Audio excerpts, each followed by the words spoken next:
Hi there, folks. How are you doing? I'm the Reverend Danny Crosby, a Unitarian minister serving congregations in Altrincham and in Urmston in the northwest of England. And I'm offering this devotion as a balm for the heart, for the mind, the spirit, and the soul. And it's titled Awakening the Courage at the Heart of Being. Last Monday, I took a day off. It was much needed after the last few weeks, particularly the last week. I went home to visit family in Yorkshire. My brother was up for a few days with his eldest child. They are going through a difficult time, a real challenge. He's facing it with commitment and with courage, living with true love and dedication. I admire my older brother greatly.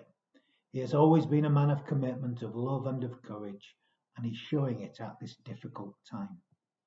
He describes it as his cross to bear, and he is certainly prepared to go to any lengths to come through it. It is curious that my brother would use such a phrase, really, as he says he is an atheist, although one who sees so much power in these religious tales and phrases. He gets the mythos. He understands the deeper meaning beneath it all. A few weeks ago, Rob, who's a new attender at the Altrincham congregation I serve, and myself went to see our musical heroes, New Model Army, play. It was a great night, and it was really needed at the time. During the gig, they played a really, really old song, which they dedicated to the people of the Ukraine. The song they played was Courage. And the words of the chorus go like this. And I salute your courage, and I toast to your health, and I wish you all the luck in the whole wide world. May you never be broken like they say you will be.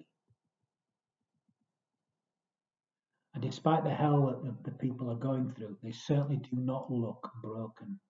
They are showing consistent courage, inspired by a deep love against a much more powerful force, certainly numbers and might. And we've seen similar examples of this throughout human history, a classic being that of the people of London during the Second World War, what was called the spirit of the Blitz. It was thought that people would crumble under the constant bombardment and descend into terror, into chaos. The leaders at the time were convinced by a theory of Gustave Le Bon. But this was not the case, that this would happen. Not just in this country, leaders throughout the world. The Germans certainly believed it too. In fact, what happened was the exact opposite. People came together in love. And you know, this same spirit arose in Germany just 4 years later under similar bombardment, which meant that the German people hung on even longer rather than surrender. And just 25 years later, the same ferocity of bombing occurred in Vietnam. In fact, 3 times the amount of firepower was dropped on the Vietnamese than was dropped in the entirety of the Second World War. And in the end, the Americans could not break the spirit of the people. In the end, they gave up. They lost. And this kind of spirit has been repeated many times over, and we see it again now in the Ukraine. The spirit is harder to break than we think. We underestimate the power of courage, the power of love, the power of love that enables we humans to rise above what we think we are capable of being, really. Such an incredible power, greater than we ever realized. Courage is about heart, you know. Courage is about love. For the Ukrainians, it is a love for their home, for their country. For my brother, it is the love for his child. For others, it is a love for so many things. And courage is all about love. From the Latin cuore, from which the French cuore or the Italian cuore, both meaning heart, are so derived. Courage is an act of the heart. When a person acts courageously, they are living from their deepest core of their very being, a place seemingly unknown to us actually, until that place is called upon. In such times, it seems the most natural thing that we can do, for it's not forced. It just comes from that place deep, deep, deep within us, that thing that is at the core of our being and at the core of everything, really. I call that God. Others call it something else. Now, courage should never be confused with fearlessness. Those who have true courage are intimate with their fear, you know. They are not ruled by the fear, though. They are not fettered by the fear. They are not held down by the fear. But they know it. To quote Nelson Mandela, I learned that courage was not the absence of fear, but the triumph over it. The brave man is not he who does not feel afraid, but he who conquers that fear. And courage is about faith, even if you're not sure what you have faith in. And it's also about love. At its core, that's what it is. Without love, there can be no courage. Okay, folk can put on an act for a while, but such an act can never be maintained for too long. True courage grows from a place deep, deep, deep down within each of us. I would say deep down within all life, actually. It grows from whatever we hold most dear in our lives. It comes from recognizing how sacred, how precious life truly is. It comes in seeing that love is the true core, the courage of life. For without love, we find we have nothing really to live for. What is life without love? It is nothing. Now, fear is common to most folk in one form or another, and we respond to fear in a variety of ways. The two most common being fight or flight. I talked about this last time. To turn away in fear is no less damaging than to turn towards in anger and hate. It's still, when you turn away, you cause damage. How we respond to one another and to life matters, as I so often say, because everything matters. Every thought, every feeling, every word, every deed. How we are with each other matters so much. No, we can't change the world, but we can affect one another and inspire one another in ways of loving courage. It's incredible, actually, how we can do so. Spending time with my brother on Monday, I saw a man living with courage, living from deep love, a man committed to whatever challenge he has to face, but not without fear, for he knows not what will come. We are living in fearful and distrustful times, and it matters how we respond to this fear and this distrust. Do we turn away, or do we respond in anger and make things worse? Or do we live faithfully and lovingly, and thus overcome the fear with courage? Courage, of course, is an act born of love. Do we turn away? Do we turn toward in anger? Or do we turn in faith and courage and love? The choice is ours.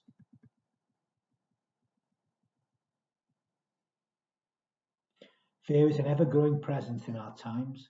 It troubles me greatly, and we all respond to it in so many different ways. Fight and flight operates in so many different ways. I suspect that fear will always be a part of our human makeup.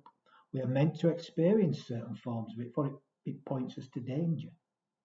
The solution to fear is not to get rid of it. The key really is to find the courage to overcome it. And it requires just a little faith and a little love to find the courage to just be, to live the life that is in front of us. It sounds simple, doesn't it? Which of course it is, but it's not easy, far from it. If we believe in love and believe in life, and if we live through love and remain open to life, despite life's difficulties and the fear present, we find the courage to truly be, to overcome the power of unnatural fear. For love will always overcome fear.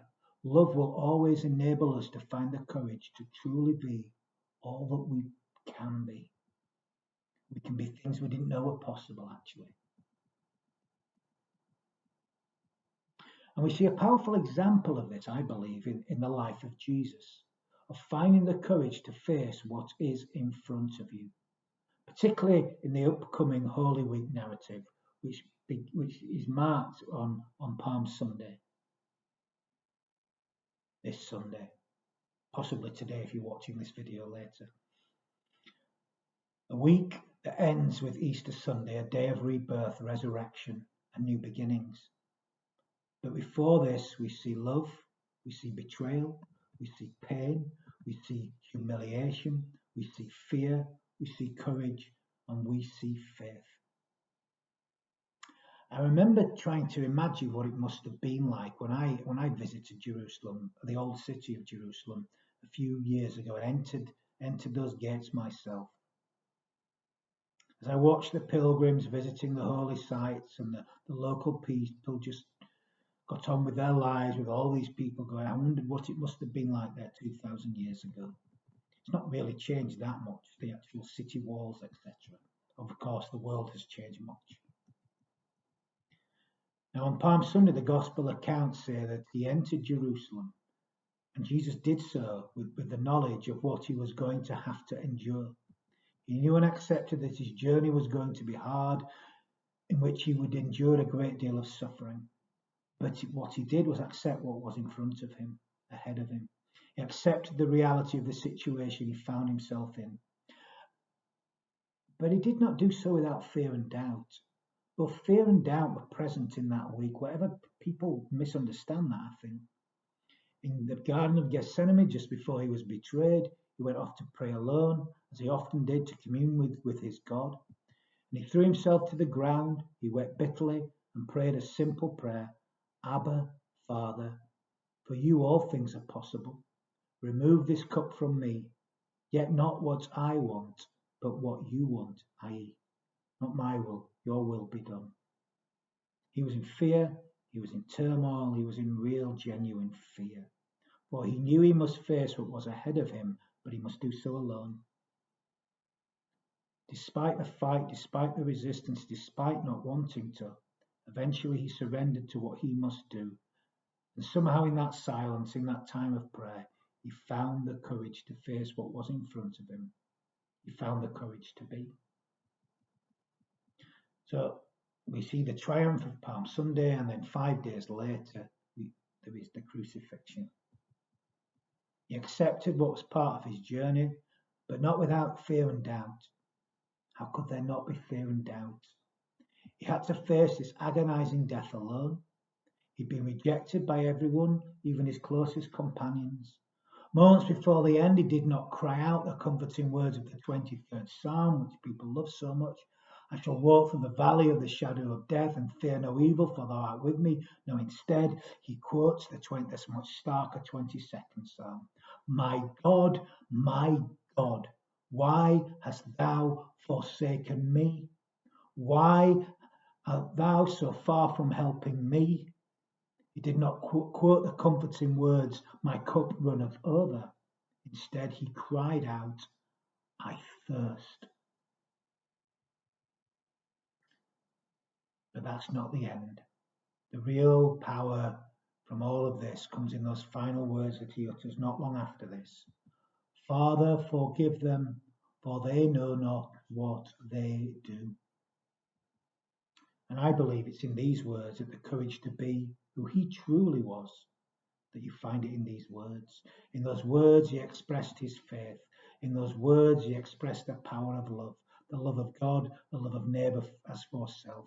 In this moment, he surrendered himself to his purpose, and he surrendered himself to his God as he uttered those immortal words, Father, I commend my life unto thy spirit. Here we see faith and love and hope. Here we see real courage, the courage to truly be, to face what was, whatever we have to face. But how do we who live today possibly relate to this story from 2,000 years ago? Well, it seems my brother does, right now. My brother the atheist, the convinced atheist, gets real power from this story. He sees the love, the courage to carry his own cross, if you like, to face what he has to face, what is his responsibility. And haven't we all experienced paralyzing fear from time to time? And haven't we all experienced that sense of utter abandonment from time to time? And haven't we all had to face our struggles completely alone from time to time? We all have to face them, in the end. There's always a time when you must face what you must face, and you must do so alone. It is yours alone. Yes, of course, there's always love and support, but sometimes we have to face the pain and the struggle It's ours and ours alone to face. No one else can give us the courage to be who we truly are. This only comes in facing up to life's troubles. And if I've learned anything, I've learned if we seek the courage, if we ask for the strength, it always comes if we do so sincerely. I've never known it not. And then we walk and we face what we must face. Alone, but perhaps not alone. We're always going to know the emotion of fear. We're always going to feel fear. We need it. It's a natural human instinct. That said, we need not be enslaved by fear. We need not live in and by fear. To be free, all we need to do is live with integrity, live with love, and the courage to be will begin to be given birth to once again from deep down within us. It will shine out of us. In so doing, do we not only liberate ourselves, but we also begin to become a light to others who in turn may be inspired to liberate themselves and others too. We become that little light that we've all been looking for. My brother was that light to me on Monday. So cheers, our kid. You keep on, mate. You keep on. I salute your courage and I toast to your health. And I wish you all the luck in the whole wide world. May you never be broken like they say you will be. And I know you won't. Easter's nearly here. Easter, a day of rebirth, of resurrection, a day of new beginnings. So let's give birth to the love that is within us and bring a little light to the dark places of our world, because our world needs it. Our world needs us to live by faith and hope and love. It needs us to find the courage to become all that we were born to be. By so doing, we automatically encourage others to do the same. Remember this, that you are the light of the world, and the world needs you to let your little light shine. So let it shine, let it shine, let it shine. Amen. I'm going to end this devotion with some final words of blessing. Gosh, how the world needs our blessings. And we can all bless. We bless when we give ourselves wholeheartedly to life. So I offer these words as my blessing to you today. O God, so touch us with the soul's eternal springtime, that no wintry hour of life shall blight our faith or freeze our hearts. Grant us the courage to be all that we were born to be and to face whatever is in front of us. And let's carry this vision of love, this vision of life. Let's carry it with us. And may we do so in all that we feel, in all that we think, in all that we say, and in all that we do. Let's go in love. Amen.